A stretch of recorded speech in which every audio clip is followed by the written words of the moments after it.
Gentlemen, we have called you together to inform you that we are going to overthrow the United States government. Do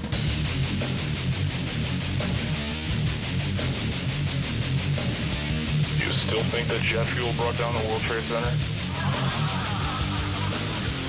Does anybody else see a problem here? If the government has nothing to hide, why are they so afraid to answer a few questions? This story does not add up.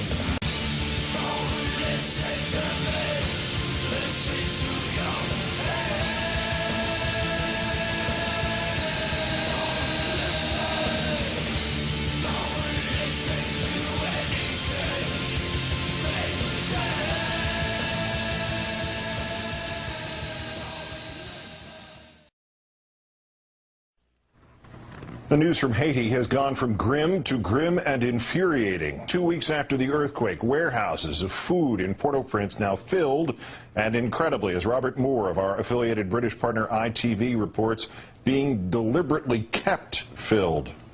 ITV News was given access to the work of the World Food Programme.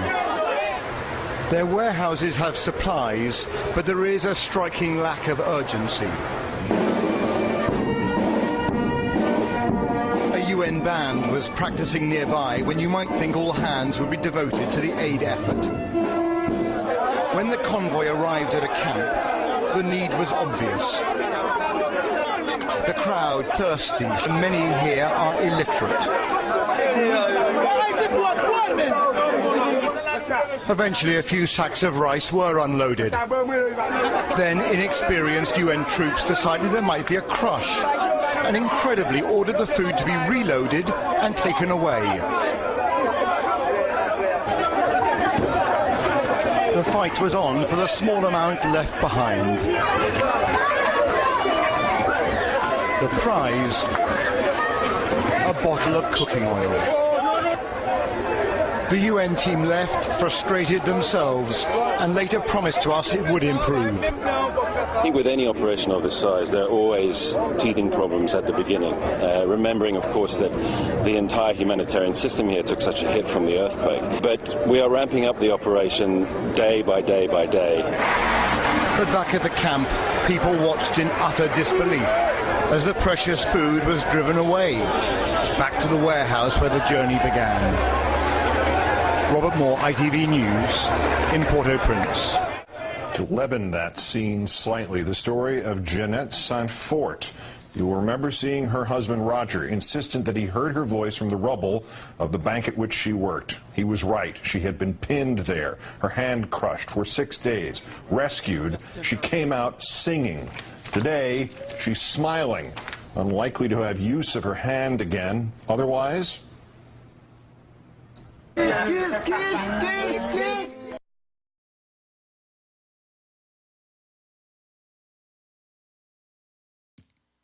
They are criminals. So the sky is the limit.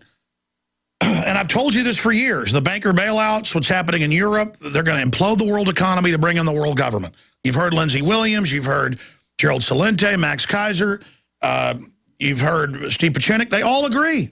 Dr. Paul Craig Roberts, Bob Chapman, Ron Paul. Collapse.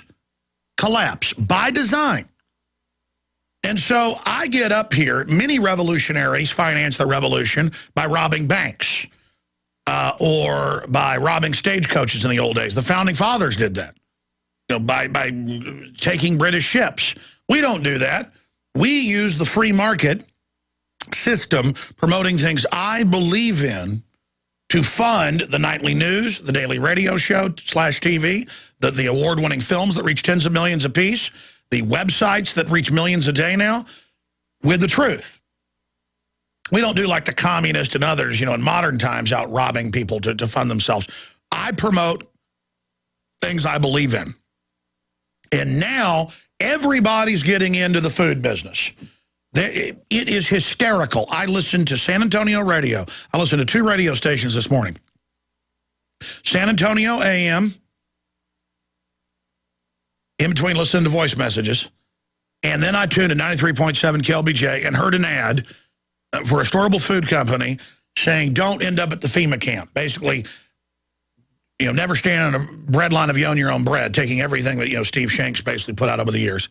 and saying it. I mean, that means it's at all-time proportions when everywhere I tune and on TV I see storable food, storable food. The funny thing is, we're not going to be mean and say the companies. Most of these companies you see out there are either selling old food or foreign food that's still somewhat old, or they're trying to get Steve Shank, who's got the biggest factories, the biggest outfits in the country, to have him produce for him. And he's so busy, he's like, no, I'm not doing it. And a lot of people claim they're the oldest or they're the best. No, Steve Shank is. I've looked into it. And he's where I've gotten my storable food. I bought it other places and it had MSG or weird stuff or was made in China. Just incredible. I get my storable foods from efoodsdirect.com. Now, I didn't get him on today. I got him on to be an informational expert for us because of what's happening in the country. And then I automatically turn into a food pitch. Because with my sponsors, I believe in them. I promote what I do. Gold, silver, food, guns. Pro-family. I mean, I homeschooling. I do it. You know, whatever you hear me promote, I do it. Except for one area, because some things we can't buy that aren't made in Mexico or somewhere else. Most of our products are made in America. Some aren't. Or part of it isn't. You know, the glue for the DVDs is made in China. Sorry, they don't make it anywhere else. You know, I mean, stuff like, yeah, they're made in the U.S., but part of it's from China. The point is, I walk the walk, I talk the talk. And then when I talk the talk, I walk the walk. So I got Steve on. We'll have him this segment, the next, and then into 8 after. So part of a segment, then 2 others, because I got him on a little bit late here. I called him and said, please come on, because, you know, we're getting calls from people saying that they're calling you and all this stuff because of 2 different news articles I've got here in front of me.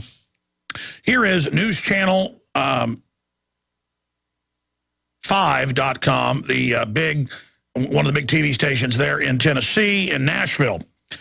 And it says that for emergencies, they're doing door-to-door assessment for disaster preparedness.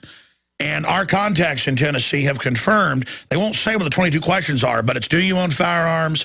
Do you have storable food? The news says they ask 22 questions, but then don't tell you the 22 questions. So we know. So we have this article. Then Stuart Rhodes has confirmed he knows the name of the place. They don't want to be public. It's a small Mormon cannery, you know, where they sell storable foods. People can bring their own, farmers, and get it stored because they believe not just in selling you food, they want to teach you how to do it, which everybody used to do. My grandparents on my dad's side, canned till the day they died. And I guess that's weird and evil, but that's what, the grasshoppers don't store food. The ant does, and the ant survives. But continuing here, any frontier stock are into storing food. It's just, it's fun to do. It's good to can your own food, and you do it. But their Tennessee chapter head, Rand Cardwell, went to it, confirmed. They went to this Mormon cannery. The feds came in, FEMA, and wanted to know their list of who was buying food. And they said, A, we don't keep list, and B, we're not going to give it to you. You don't have a warrant. Get out of here. But this story's gone huge. It's just absolutely gone huge. And so people have been calling us. They've been calling eFoods saying, well, have the feds come to you? No. No. Read the article. It's not eFoods Direct. It's a small outfit. So we don't know if there's some group they sold to that the government's concerned about. But why would you be concerned about, dried peas or whatever? But I believe because of Tennessee and the checkpoints and everything, it's a testing site with the roadside checkpoints, the TSA, all of it is centering around Tennessee and the states that are around it. That's the center of the country, the heartland of the nation, the volunteer state. And Tennessee was basically founded Texas. Most of my ancestors were from Alabama and Tennessee. The point is that, talk about Texas, rootin' tootin', fighting for freedom. That's all out of Tennessee. So the system does not like Tennessee. Period. And there's definitely stuff going on there, but we don't know exactly what's happening yet. But you add this into other stuff that's gone on, and executive orders about, food hoarding. So with one arm, the government says, get ready, store food. And then with the other, though, then it's like, ooh, I had the Austin police chief here a couple days ago in studio, and after he's like, why are you into storing food, Alex? And I'm like, well, the government stores stuff, food and weapons. So, and the cops all that were with him thought it was, well, I guess they were laughing at him or me. They claimed they were listeners. But the point is, you're crazy with all this coming down on you to count on the government to have storable food for you. So I'm a long 5-6 minute preface. We'll keep them as long as we have to get this covered and then go to Bob Chapman. But Steve Shank, you are the national expert. That's why I've got you here. You've been in this 40 years. You are the big outfit. You are the quality food. You are the real McCoy. You're not all these other people rushing in now that folks are finally concerned in getting food. You were country when country wasn't cool. You were canning food and when it wasn't cool because it's part of your common sense belief system. So you are the preeminent expert on this. That's why we've got you here. But I'm still going to turn into a pitch for food because I don't care. People need to get it. I know you said, I'm not coming on to pitch food. And I said, I want you on to be our expert. So you're here. Tell us what's going on. It's awesome. We've got Steve Shank joining us for the first time ever from video Skype. Steve, are you there? I am, Alex. It's nice to hear your voice again. It's good to have you. We're going to break in a few minutes. I'm long-winded, but break down your view at a preliminary level on this this information from Tennessee. Well, I think it's really interesting that one of the things that we've always done, Alex, is we've concluded that everything has an advantage for us if we look at it the right way.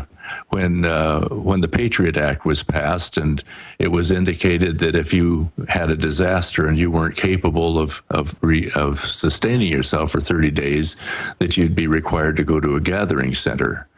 This was quite offensive in some perspectives, but if you think about it, if in fact the relief organizations were going to try to support the people who hadn't properly taken care of themselves, they'd have a really hard time delivering breakfast, lunch, and dinner to 5 million homes at any given point in time.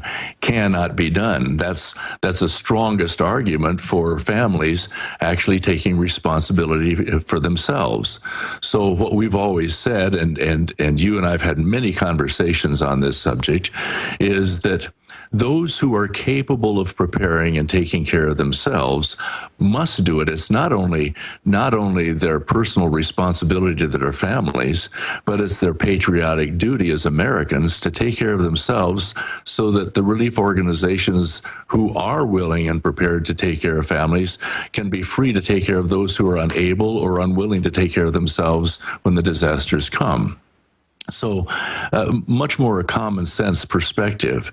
Let me address immediately the subject of the Tennessee issue.